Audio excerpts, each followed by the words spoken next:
So, welcome everybody. I'm going to let Lindsay start us off. Add your spotlight there. And then we'll go ahead and get started. Awesome. Thank you, Lily, and thanks everyone for joining today. I'm sure hopefully you all received the newsletter for August that came out this week. So if you haven't already, please give us a call or stop in and you can sign up for any classes that you see in there. And then, of course, sign up for next month's Natural Living series, which is going to be on building a natural medicine cabinet. So that is on Friday, August 28th at 9 o'clock. So if you haven't already, please sign up for that. I also wanted to make a note this morning. I send out the Zoom link usually the Thursday before or the Friday morning of for the class. A few people this morning were having issues and it was going to their spam. So for future reference, make sure to check your spam folder because that's where it seems like it's going for a few people. So just wanted to also note that as well. And that's all I got for announcements. All right. Well, thank you, Lindsay. This is our monthly natural living series event, the Natural Living series. And today we're going to be talking about uh, ways that you can stay safe being outdoors. We've had already a couple hazards this year with smoke and with extreme heat. As things get a little more wild and woolly, it's probably going to continue with all kinds of surprises, but there are some things that we can definitely predict in order to stay well. So, without further ado, we are going to share screen and get started. Hopefully everybody can see it. Feel free to send reactions with a thumbs up if you can. That's great. And once again, if you have questions, feel free to put them in the chat. I don't want you to forget your questions by the time the presentation is over halfway through and we start Q&A. So just put them in the chat as we go. Um, Thank you so much. And you may hear the little dun dun as people arrive a little bit later. No big deal. Lindsay is going to let folks in. So thank you so much. Let's get started. So being outdoors is really great for your health. There's lots of studies that show the benefits of getting outside and spending time among the green realm and breathing fresh air and hearing bird song, and we'll talk about that. But there are also some precautions that you need to take in any situation. So we're going to talk about those. All right. So today we're going to talk about sunscreen and what makes a good one and what makes a bad one. We're going to talk about bug spray, same thing.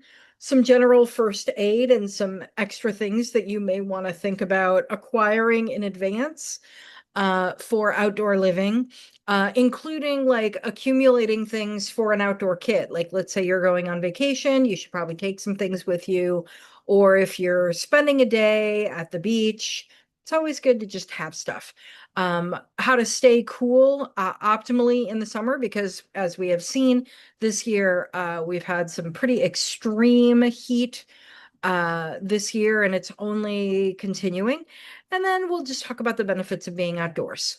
So, sunscreen, it's a big topic. And if you have read anything recently or listened to the news, you probably know that a lot of the commercial brands that you buy in the big box stores actually contain carcinogens and endocrine disrupting chemicals.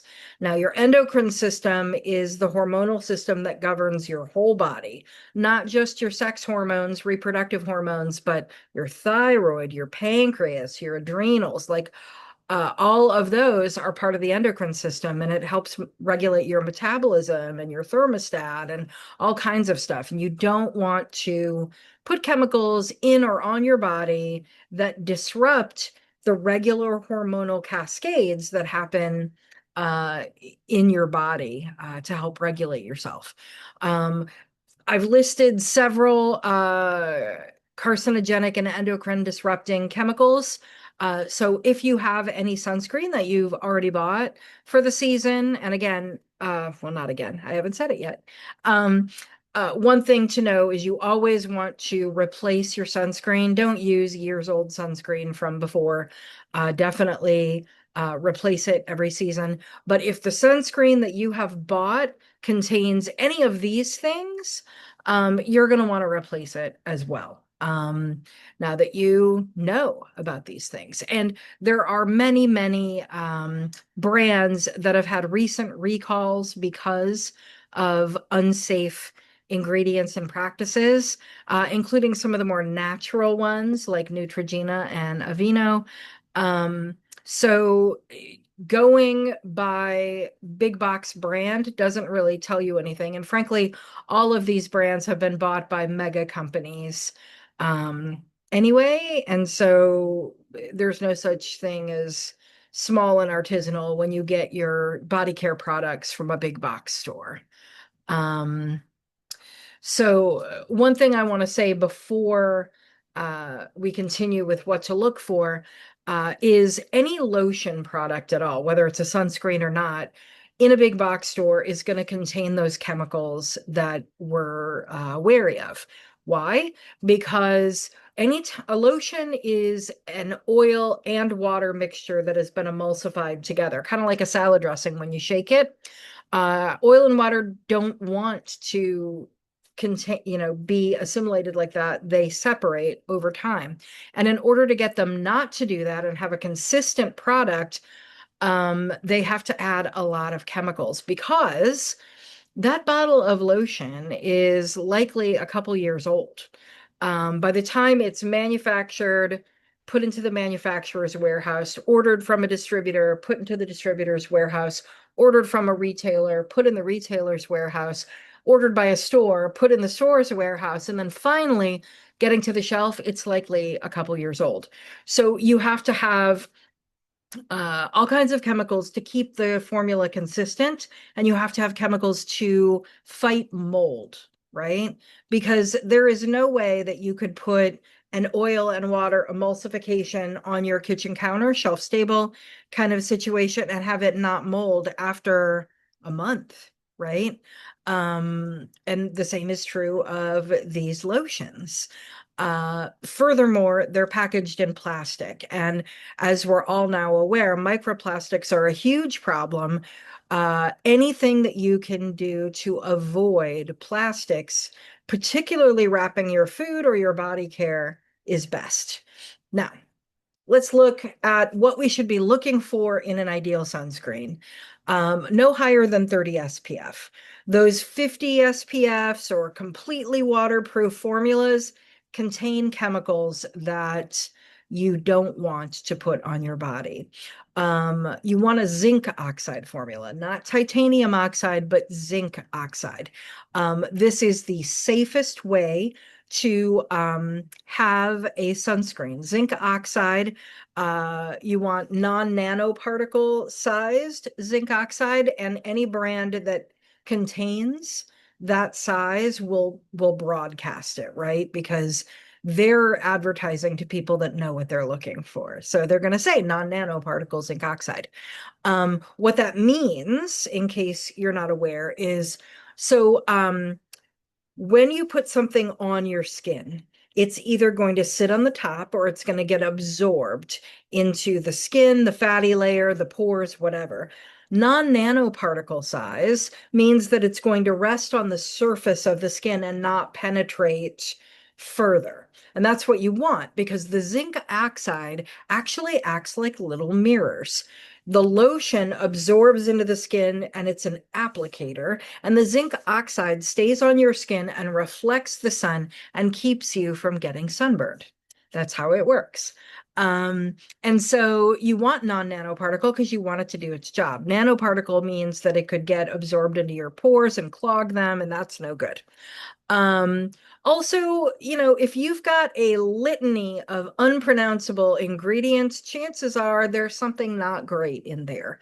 Unless they are, botanical names for plants, right? Because those are usually two words and kind of long and in Latin. But otherwise, if you cannot pronounce a chemical name, you can look it up. One of the things that I tell people is to look at ewg.org, and I think there's a link in the deck to them at some point because you can see all of the ingredients. They have a database called Skin Deep, and it's all about the ingredients and the products that we put on our skin, and it gives them a grade from A to F, and it'll tell you why. So I highly recommend any of your body care products to look it up on EWG and make sure that it's a clean body product, not full of toxins, particularly as we recover from such a huge issue like cancer. We want to eliminate all this stuff from our homes. We can't control what's out in the world in terms of pollution, but we can control what we bring into our own homes and what we put in and on our bodies. So that's kind of the philosophy of everything that I do in these classes is to give you information so that you can take action to protect you and yours. So less ingredients in a formula. The one that I make is 5 ingredients, which might shock you if you've ever looked at a sunscreen from like the drugstore. Like it's a huge long paragraph of unpronounceable gibberish. Yeah, 5 ingredients, that's all you need. And that's also better for people with sensitive skin, right? Also, you want to make sure that there's no fragrance or parfum. And the reason is because it's not just smelly stuff in there. It's not, those words are considered proprietary in the United States. It goes back to like perfume days when like the big houses, fashion houses used to make their perfumes and they didn't want to disclose what was in them to their competitors. Well, so those two phrases are considered proprietary formulas. They do not have to disclose the ingredients. And as people get more aware of toxic ingredients that they want to avoid, like parabens, they haven't been changing their formulas. They have been rolling those parabens into their fragrance blend so that they don't have to list them. They can even put paraben free on their bottle, and no one can challenge them because of that proprietary formula loophole.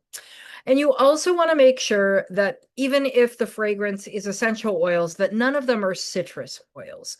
And the reason is that many citrus oils are extracted using a machine that kind of uses teeth and like shreds and mangles and the essential oils come up and then they centrifuge it. But the problem is because that's the cheapest way to do it. It's called a Kale Pique. And it's the cheapest way to just smash those citrus fruits and extract the essential oils from what they get. However, when you do it with that method and not steam distillation, which is preferable for citrus, um, you get a lot of larger molecules out than you do from steam distillation. And those larger molecules are what we call phototoxic. So it increases your chance of cancer by thousands of percentage points, right? And so it's just better to avoid any skin product that has citrus essential oils in it, unless it specifically says steam distilled citrus on the label. That way you're just avoiding any of it, right? We don't need to have things that smell like lemon or orange. And you know, there are plenty of other smells that are perfectly good to put on our skin. So during the summer, I never use citrus oils in my lotions, like when I sell lotions. It's just something that can be avoided, so why not avoid it? The link on this page is Fosile. That is the sunscreen that Haven Herbs makes, the 5 ingredient one. So that's there for you if you want to check that out. So when you choose a sunscreen, choose wisely. Check the EWG database for nationally distributed products. And they have a whole thing on sunscreen, but then also the Skin Deep database is for all skincare, whether it's, you know, body wash or it's cosmetics. They've ranked almost every single thing out there. It's pretty comprehensive and amazing. Consider buying a sunscreen that's packaged in glass or metal rather than plastic. Again, microplastics are a hazard. They contain forever chemicals that cause cancer, and they get into your product regardless of, yeah, they just get into your product, right? And then you're putting it on your skin. Um, and I also want to mention that there are ways to avoid sun that everyone has had in the past, right? Shade, creating shade on the beach by using an umbrella or a tent, buying SPF clothing, which is a really nice investment because you buy it once and then you can use it for years. And of course, the obligatory big hat. I like big hats. And so you could definitely create a block, a barrier to UV rays by doing some of those things as well. I also wanted to put in a plug. So the zinc oxide, the mineral sunscreen, 30 SPF, uh, is preferable not only because it's natural, but because and it doesn't contain those chemicals, but the things that make it go from 30 to 50 in those chemical sunscreens, those don't even block the important rays, right? There's UVA and UVB. And those chemicals that make it go up to 50 only block the one and not the other. So it's really preferable to use a mineral sunscreen. I know that people are like, oh, but then I have to reapply if I get wet or I get too sweaty. Yep, you have to. Um, Anything that's going to stick onto your skin after you've gone in the water or, sweated profusely, that's suspicious, right? That's not natural. And so, yes, you do have to reapply, but that's keeping you safe. Yeah. So that's my bit about sunscreen. Let's now talk about bug spray. And if you have any questions about sunscreen, go ahead and put them in the chat and I will address them when we get to Q&A for sure. So bug spray. When I was growing up, there were mosquitoes and ticks and I got bit, but they weren't the disease vector that they are now, right? I used to go away to summer camp and my mother hated it because I'd come home and I'd have a bunch of ticks in my head and she'd have to remove them. But back then, Lyme disease wasn't really a thing. I grew up in the Chicago suburbs, would go to summer camp in Michigan, like it had never made it to our part of the world. Now we have to worry about a whole bunch of diseases from mosquitoes and ticks, and it's no longer just gross. It is potentially dangerous, right? Um, so people in the United States get infected with debilitating diseases from mosquito and tick bites all the time. And so our goal is to avoid them as much as possible, right? Why get a disease if you don't have to? Some prevention makes it a lot less likely for that to happen to you. Um, so, and the other thing is that sometimes the prevention is also toxic, right? DEET is banned in the EU for toxicity, and yet it continues to be used here. Pyrethrin, which is the second most popular thing in insect repellent, is also toxic. But here's the thing. There are phytochemicals, in other words, chemicals that are derived from plants, that are incredibly effective at repelling blood-sucking insects um, that don't have these toxicity issues. For example, one of the ingredients in my bug spray, which is Bug Off, and that's linked here as well, is lemon eucalyptus essential oil. It's not regular eucalyptus, Eucalyptus globulus. It's Eucalyptus citriodora, the lemon eucalyptus. And it has tested more effective than DEET in lab studies. There is a video somewhere on YouTube of the test, and you can see it. They have someone putting their arm into a plexiglass uh, cube. They put their arm in it. So they do an untreated arm, And of course, the mosquitoes all swarm and start biting this person. Horrible. And then they do one with DEET and they show how much it repels. And then they did one with eucalyptus and they show how much that repels. It's creepy to watch. I don't like watching parasitic insects, but it was very eye-opening to see. There are other ones also, other phytochemicals out there that repel ticks and mosquitoes effectively. And what I have done is created an herbal and essential oil formula that works all together. And it is incredibly effective. People buy it year after year because it means no bug bites. And I love that. Um, yeah, so there are some other ways also that you can repel insects. Obviously, what you're wearing is important. If you're going hiking, wear long pants and long sleeves, wear a hat. Um, you know, it's important to protect the surface area of your skin as well as repel them with scents. And these bug sprays work by masking the scent of blood. Like the insects are attracted to the smell of our blood. That's how they find us. That's how they land on us. And if you can mask that with other things, it is very effective. So you can also plant stinky plants around your patio area. That way it keeps mosquitoes off. You can also get one of those little zapper things. But rue and geranium are particularly effective, and geranium's pretty anyway. You can put them on the periphery of your patio to keep insects away that you don't want bothering you on your back porch or your front porch. Um, and there's also a couple things that you can do to alter the scent of your blood.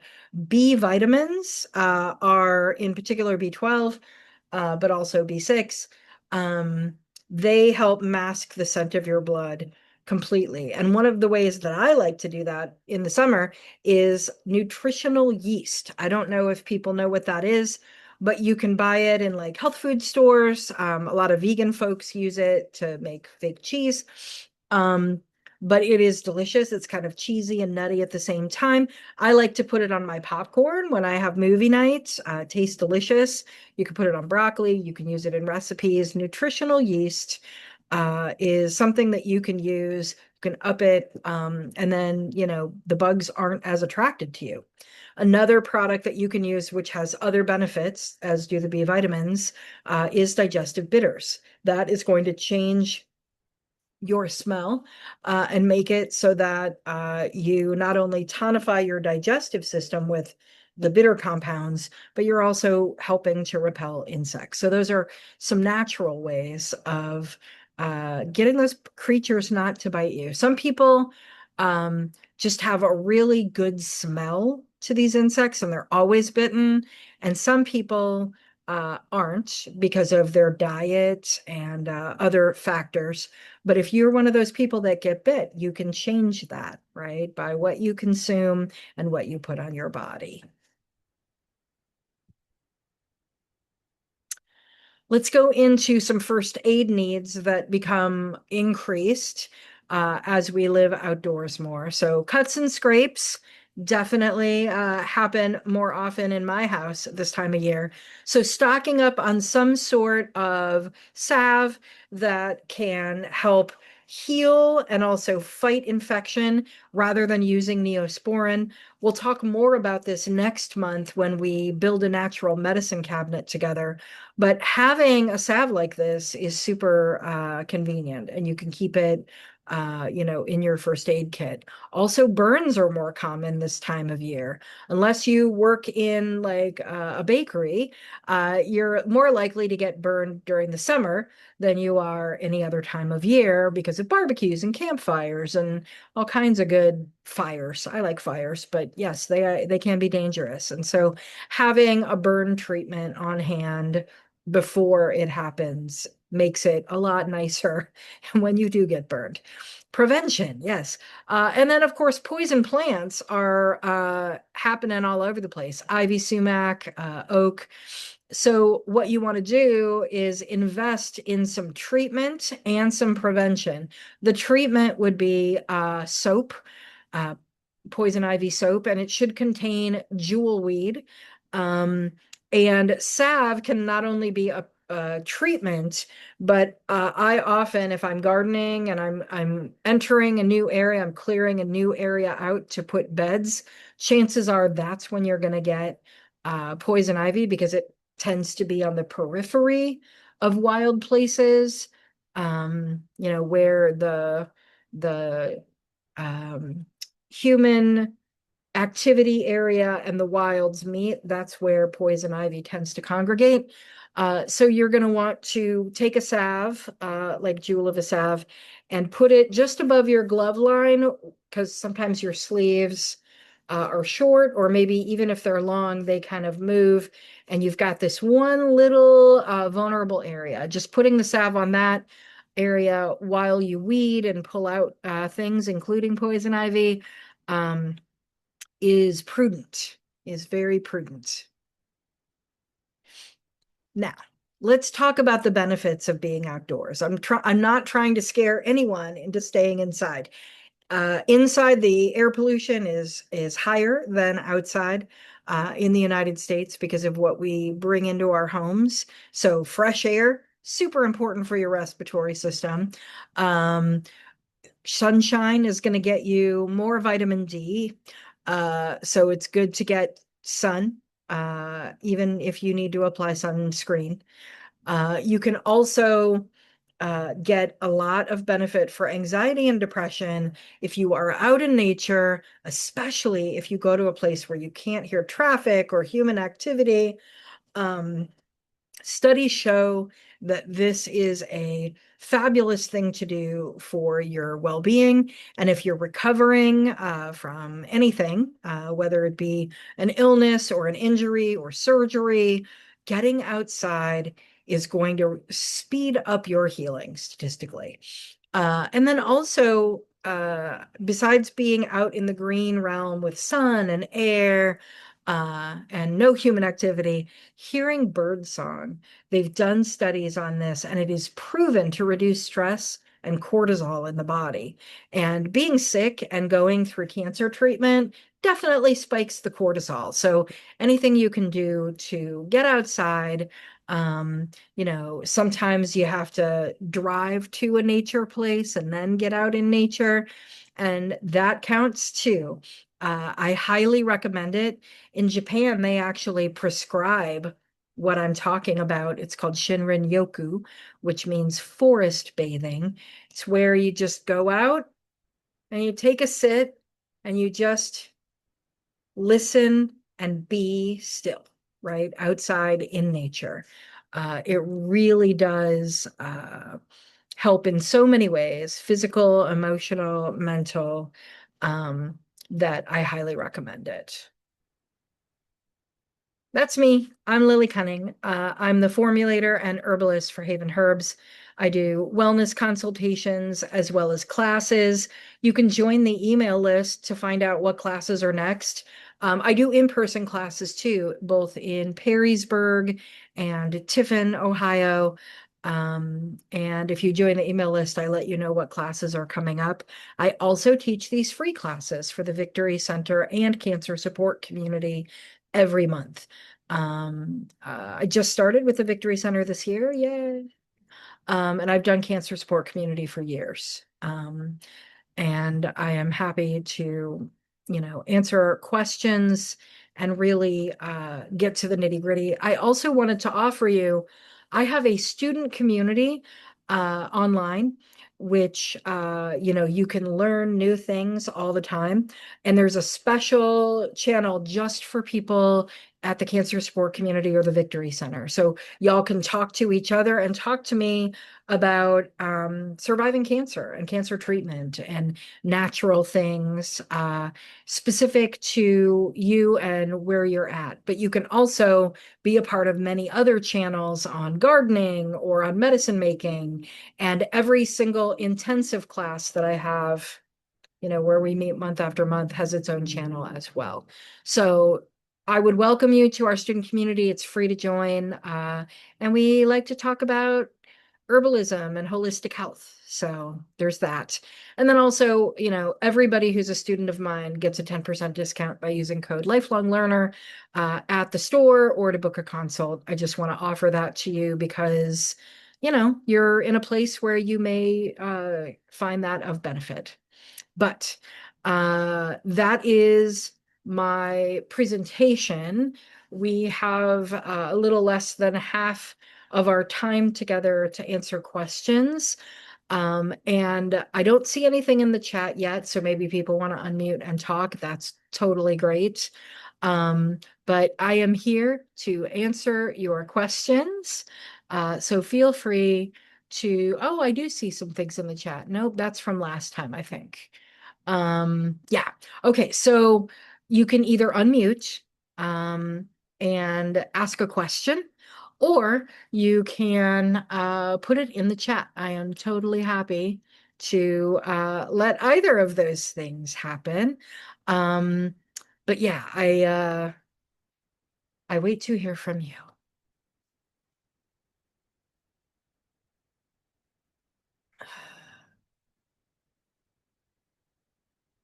Oh my goodness, this group is shy. All right. So, where is your store? I don't have a brick and mortar store anymore. I have an online store. It's havenherbs.com. And I also sell at pop-ups like the farmers market and things like that. This has allowed me to really expand the services that I offer, not having a brick and mortar location. So now I do way more classes and free education and things like that. So havenherbs.com, that's the answer. Um, are there plants we should avoid planting near our patios? Um, the only thing I would say is if you're allergic to bee stings, obviously pollinator friendly plants near your patio are something you may want to avoid, but most people really enjoy watching the bees and the butterflies. None of, well, I take that back. So if you have a lot of dense shrubbery near your patio, thick kind of things, it's a great home for lightning bugs, fireflies, but it's also a great breeding ground for mosquitoes, and also, of course, little pools of water in your rainwater catchment or your bird baths can also grow mosquito larvae. So you're going to want to check that, maybe put in some natural dunks, or just change your bird bath a little bit more often to get rid of any larvae. Um, if you've got an aquarium like me, the larvae are very tasty for fish. So you can do it that way. Yeah.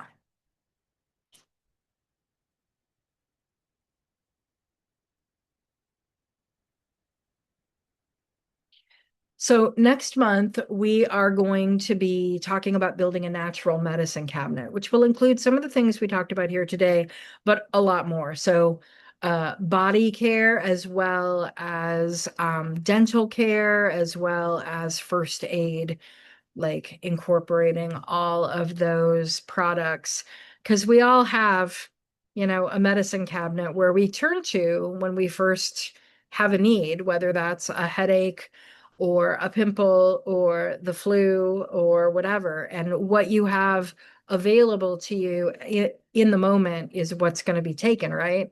So, making that conversion before a situation happens is what I recommend, and having things at your disposal and knowing, what they're for and how to use them. That's what we're going to be talking about next month. Now, I am going to be sending the deck to Lindsay with the embedded links. Um, and it has that EWG database, which I highly recommend looking at. They also have databases on the tap water throughout the United States. You can look and see the quality of your tap water. They have one on sunscreen, they have the Skin Deep database, and they have a database on cleaning supplies because that's the second most source of toxins that we bring into our house. what we have underneath our kitchen sink and in the bathroom and in the garage and all of those places that we store things, what's in our laundry rooms. It is quite uh, quite alarming, actually, what is in our products here in the United States versus other countries that, we think of ourselves as similar to in terms of science and medicine and things like that. So, uh, you know, look at the cleaner database, particularly like you know what drives me crazy? Those sprinkly things that you're supposed to put in your laundry to make them smell more and smell longer. There was this commercial last night when my son and I were watching TV, and it was the sprinkle, and this woman has this sort of radioactive glow surrounding her because she smells more. Um, but like, I don't know about you, but those synthetic smells, which are very dangerous, right? They have those chemicals in them we don't want. They give me a migraine almost immediately. I can't be in a room with someone that has used that or certain types of perfume or whatever, like really stinky, smelly things, often give me a migraine. And yeah, I just wish people knew how bad they were for them and stopped using them and going out in public because it definitely affects people in a very intense way. Yeah.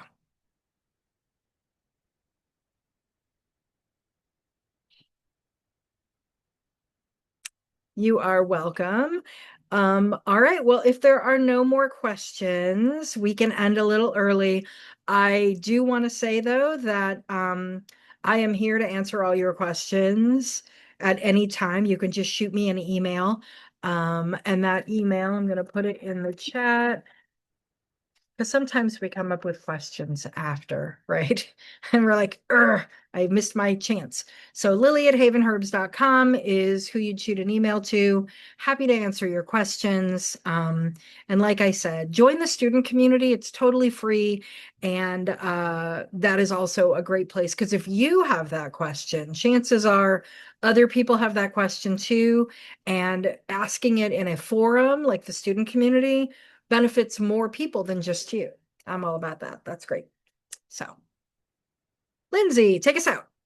Thank you so much, Lily. This was really informative. I especially like the part about the benefits of being outside. In Toledo, we are so lucky. We have so many wonderful metro parks. So if you don't take advantage of our metro parks, I highly recommend because we have so many wonderful ones. We actually just did a bird watching class a couple months ago. So we went out to one of the metro parks and we did some bird watching, hearing all the different birds. It was so relaxing. I highly recommend doing that if you haven't done that before. And then we also offer a walking class here at the Victory Center, and we go over right to Wildwood. We're right next to Wildwood Metro Park over here, and we do about an hour and a half walk over there. So if you haven't done that before, I highly encourage you to try that. And again, if you have not yet signed up for next month's, give us a call, 419-531-7600.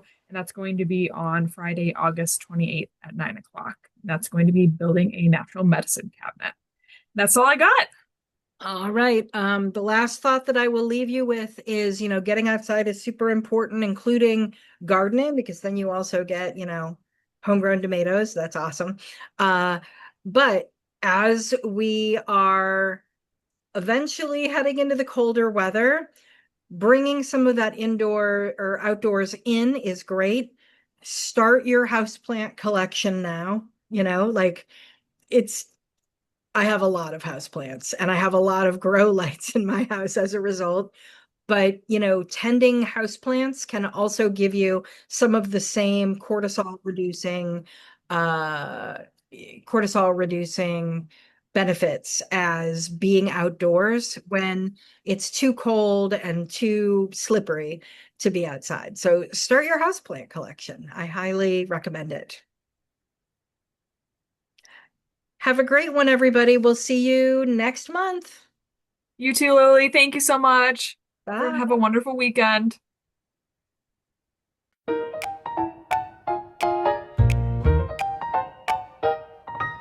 Feeling overwhelmed and looking for a guide, Haven Herbs and Lily are right by your side. The natural